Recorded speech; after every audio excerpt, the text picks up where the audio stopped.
Greetings, fellow humans. Katrina here.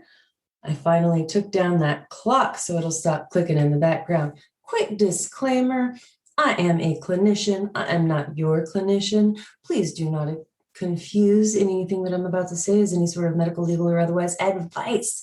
This podcast is purely for entertainment, educational, amusement purposes. So, disclaimer done. I plan to tell you a bit about the difference.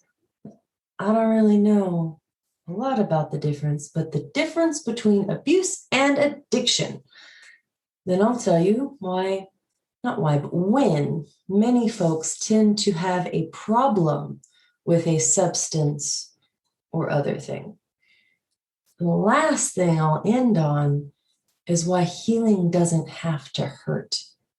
So many treatments are more like scratching at a scab, waiting for it to heal, when it doesn't have to hurt that way.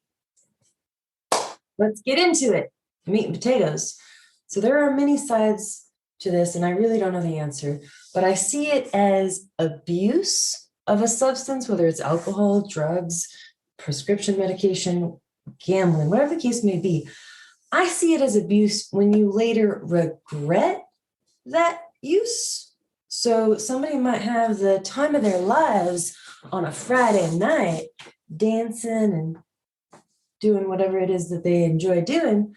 But then if they wake up on Saturday and are not still okay with what had been consumed the previous evening, it's almost like you're not allowing yourself permission to do what you did in the past. And so that thing was then abused. If I had one too many, that might be abuse if somebody wakes up with a hangover, right?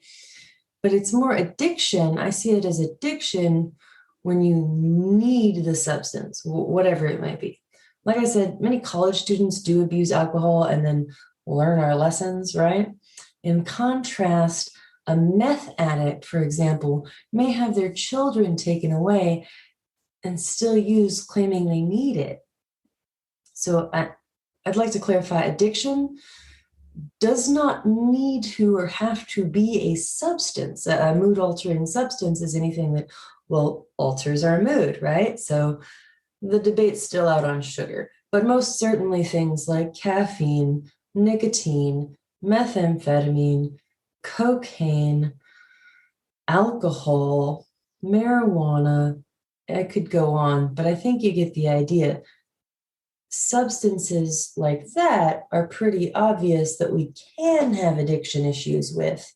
The not so obvious ones are things like gambling, video games, pornography, and wait for it, work. That's right, I'm a self-diagnosed workaholic, soapbox for another time. So how do we know when we have an addiction? How is it that it's even identified? I say disruption, okay? That whole work-life balance that everybody chases, I'm going to go ahead and say is bullshit, okay? So let's try on some work-life integration and chew on that for a while and see how it tastes. The way that I see it as more of an integration is that rather than looking for time for this, that, or the other, I wake up each and every morning and make time for what I choose, regardless of whether it's going to produce a monetary return or not. And that is coming from a place of privilege, I do understand. But things become an issue, I would say, in terms of an addiction, when originally it may have started just as like a little self-medication, okay? And so that self-medication is for an issue. Treat the issue. One no longer needs to escape, cope, numb, feel, etc. So I'll use myself as an example. I survived nicotine addiction. That's right. I thought healing, though, I thought it would hurt, as it often did in my previous attempts to quit. Long story short, once upon a time, I found a companion named Mr. Nick-O-Tine. Fast forward through good times and bad, then fear got me to quit, right? Grit kept me from using, but man, those cravings were brutal. Finally, in a single rapid resolution therapy session with an excellent clinician, I shifted the relationship I had with cigarettes. That change made from the inside out was such that I no longer mind when others smoke around me. I really don't. I'm truly indifferent to other smokers.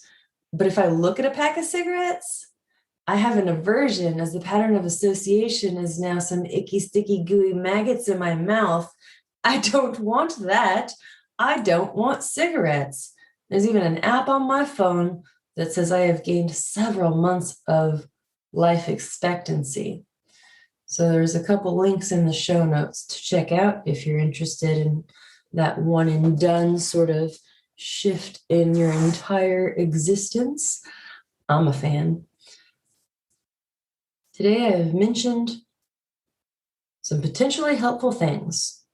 We went over abuse and addiction of not necessarily just substances, but any sort of thing that can become problematic when it interferes with your integration of how you want to interact with the world around you.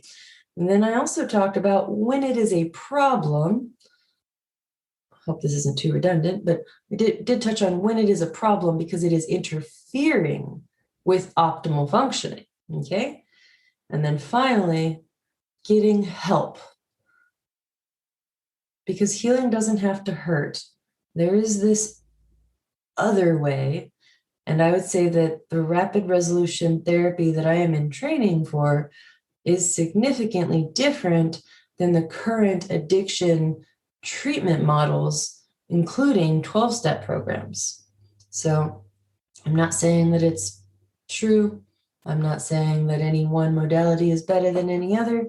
I'm just saying that if you've got any issues with addiction and have not been helped by the mainstream addiction modalities, check out John Connolly's stuff. He's pretty awesome and he trains some pretty awesome clinicians.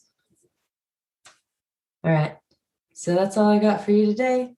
Remember to like, comment, share, or don't.